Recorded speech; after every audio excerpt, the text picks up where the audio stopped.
Authentic learning में वो कौन सी अप्रोचेस हैं जिसको कि हम अपना कर और जिनको हम अपनी डेली क्लासरूम एक्टिविटीज़ में जब हम कोई भी एक्टिविटी को डिज़ाइन करना चाहें ऑथेंटिक लर्निंग को जहन में रख के, तो हमें कौन सी अप्रोचेस को, बेसिक अप्रोचेस जो दो मेजर या तीन मेजर जो भी अप्रोचेस हैं उनको हमें जहन में रख कर चलना चाहिए। तो ऑथेंटिक का एक दफ़ा हमें समझने की दोबारा से ज़रूरत है कि ऑथेंटिक हम जब कहते हैं तो उसमें हमारी मुराद क्लासरूम में या करिकुलम या टीचिंग में या पेडागोजी में क्या होती है कि इसमें students are presented with problem solving activities that incorporate authentic real life questions and issues। जो भी एक्टिविटीज आप किसी भी मेथड के तहत क्लासरूम में देना चाहते हैं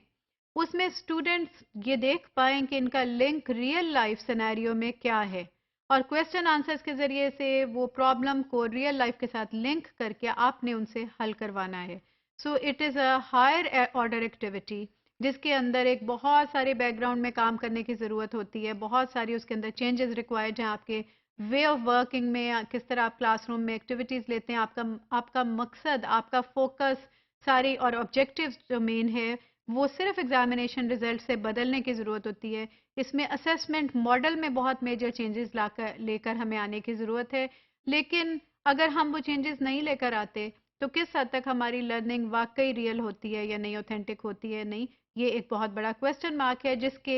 के क्रिटिसिज्म में जिन जिन लोगों ने कि ऑथेंटिक लर्निंग को पेश किया उन्होंने ये कहा कि अगर आप अपनी तवज्जो इस तरह की लर्निंग स्टाइल पर और इस तरह की लर्निंग अप्रोच पे नहीं लेकर आएंगे तो आप जो भी लर्निंग के बारे में क्लेम कर रहे हैं that is all superficial, that is all probably under a simulated environment जिसमें कि आप स्टिमुलस के ज़रिए से वो पर्टिकुलर लर्निंग को इन्हांस करने की कोशिश कर रहे हैं और उसका रियल लाइफ में कोई ताल्लुक बच्चों को बाद में जाके नहीं नज़र आएगा। और उसका अमूमी मुशाहिदा या अमूमी एक एग्जाम्पल ये है जिसके बारे में वो कहते हैं कि एक बच्चा जब एक दिन कुछ पढ़ के जाता है और उसके बाद वो अगली क्लास में आता है तो वो उससे अगर आप पूछें कि आपने क्या पढ़ा या किस तरह उसको अप्लाई किया तो probably you will find most of the children clueless and they will not be able to give you any answers because it becomes all too theoretical for them कि वो उसको रियल एप्लीकेशन उसको वो establish नहीं कर पाते वो link, और उनका भी मकसद सिर्फ ये रहता है कि उसको एग्जाम में हम पढ़ें और उसको भूल जाएं। ऑथेंटिक लर्निंग में जो दो मेजर अप्रोचेस जो हमारे जहन में होनी चाहिए वो एक हैंड्स ऑन है। अब जब हम हैंड्स ऑन कहते हैं तो इससे हमारी मुराद क्या होती है? इससे हम ये देखना चाहते हैं इस तरह का एनवायरनमेंट क्रिएट करते हैं जिससे कि बच्चे एक्चुअली कोई काम कर रहे हैं, they are busy in its literal sense, in its true meaning, they are busy in doing something, और इसमें वो कंस्ट्रक्ट कर रहे होते हैं एक नई इंफॉर्मेशन, नया meaning through being busy in some kind of practical work. So it is not simulated, again I am just repeating that it's not simulated, ये एक आर्टिफिशियल एनवायरनमेंट नहीं है, ये रियल लाइफ का वो एनवायरनमेंट है या प्रॉब्लम है जिसमें बच्चे मसरूफ होते हैं। As students put their project together, they create crafts or use familiar material in new ways, they are constructing meaning।